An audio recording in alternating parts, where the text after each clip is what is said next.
Salam saudara-saudaraku yang terkasih di dalam nama Tuhan. Salam teman-temanku yang dikasihi oleh Tuhan. Hari ini saya ingin membagikan satu perenungan saya selama ini berkaitan dengan COVID-19. Dan saya kasih tema COVID-19 memperbaiki dunia dan memperbaiki gereja.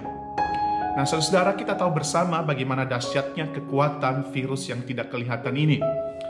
Kekuatannya membuat hampir semua negara bertekuk lutut. Bahkan dikatakan hampir penyakit ini sudah mewabah di ratusan negara.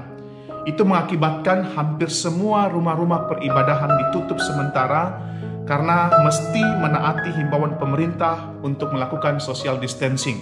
Atau dengan kata keren hari ini kita katakan physical distancing.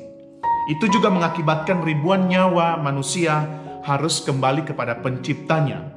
Ekonomi dunia menjadi carut marut. Bahkan di beberapa negara saudara kita tahu mengalami pertumbuhan ekonomi bahkan berada di bawah garis nol alias minus. Dan berbagai persoalan-persoalan yang lain yang timbul akibat daripada wabah ini. Nah saudara, dari realita yang dahsyat ini sebenarnya ada banyak nilai-nilai positif yang manusia bisa pelajari. Tentunya memang ada nilai-nilai negatif, ada hal-hal negatif yang kita alami hari ini. Tetapi di balik daripada semua itu ada hal-hal positif yang bisa kita pelajari. Ada hal-hal yang kita bisa jadikan sebagai pembelajaran di masa yang akan datang. Salah satu yang saya concern dalam hal ini adalah manusia belajar untuk peduli kepada sesamanya di masa-masa seperti ini. Manusia belajar tentang seni menikmati hidup di masa-masa yang sulit. Dan terutama dalam kondisi seperti ini, manusia belajar untuk bersandar penuh kepada Sang Khalik. Nah saudara, pada hari ini saya cuma membagikan dua hal saja berkaitan dengan nilai positif dari COVID-19. Yang pertama saudara, COVID-19 itu sebenarnya ini adalah cara Allah memperbaiki bumi. Ini adalah cara Allah memperbaiki bumi. Nah kita percaya saudara bahwa Allah itu adalah pribadi yang berdaulat atas segala sesuatu. Pikirannya tidak akan sanggup dipahami oleh logika manusia yang terbatas. Gregorian dari Nisa mengatakan bahwa pikiran Allah itu tidak bisa dilukiskan, tidak bisa digambarkan oleh manusia yang terbatas. Nah saudara, seringkali apa yang dirancangkan oleh Allah tidak bisa dan tidak akan bisa diperkirakan oleh manusia atau oleh ciptaan yang terbatas. Maksudnya begini saudara, COVID-19 tidak mungkin tidak ada dalam kedahsyatan pikiran Allah. Tidak mungkin tidak ada di dalam rancangan Allah yang dahsyat itu. Artinya apapun yang terjadi di dalam dunia ini termasuk COVID-19 tidak mungkin lolos dari pikiran Allah yang luar biasa itu. Artinya Allah atau COVID-19 itu ada di dalam rancangan Allah.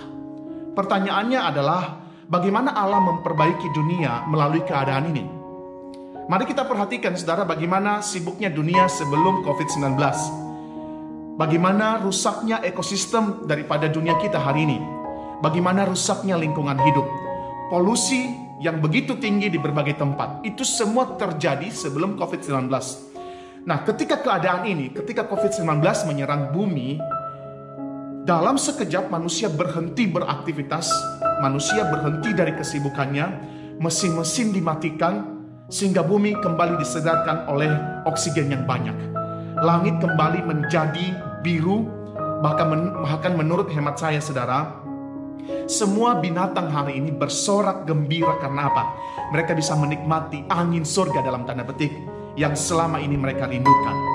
Yang ingin saya katakan adalah COVID-19 adalah salah satu cara Allah memperbaiki bumi. Salah satu cara Allah untuk memelihara bumi.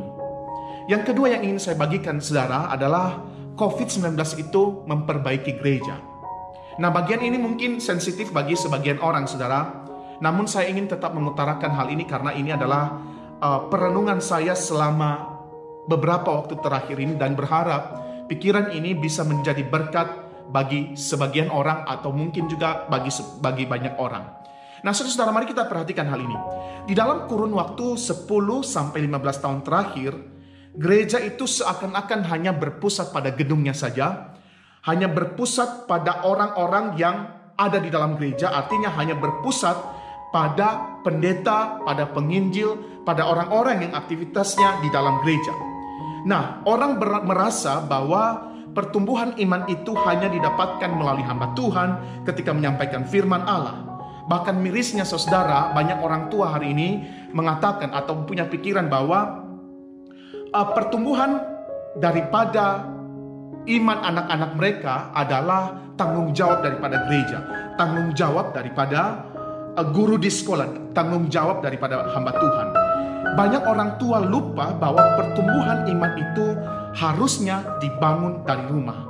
Artinya saudaraku yang terkasih di dalam nama Tuhan, orang tua itu yang menolong anaknya untuk bertumbuh di dalam iman kepada Kristus, bukan sebaliknya. Dan ini realita saudara, ini realita yang terjadi hari ini. Nah, di tahun 2020 semua orang Kristen, semua orang yang percaya kepada Tuhan dipaksa untuk ibadah di rumah.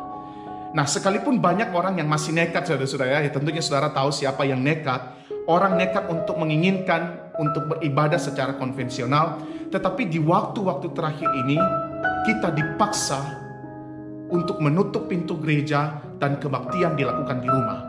Apa artinya, saudara? Artinya, ayah, ibu, anak-anak beribadah bersama di rumah. Bagi sebagian gereja yang disentuh oleh perkembangan teknologi, ibadah dilakukan live streaming. Tetapi bagi sebagian gereja yang tidak disentuh oleh teknologi, membagikan liturgi ibadah kepada jemaat. Pertanyaannya saudara, siapa yang memimpin liturgi di rumah? Siapa yang akan menyampaikan sabda Allah?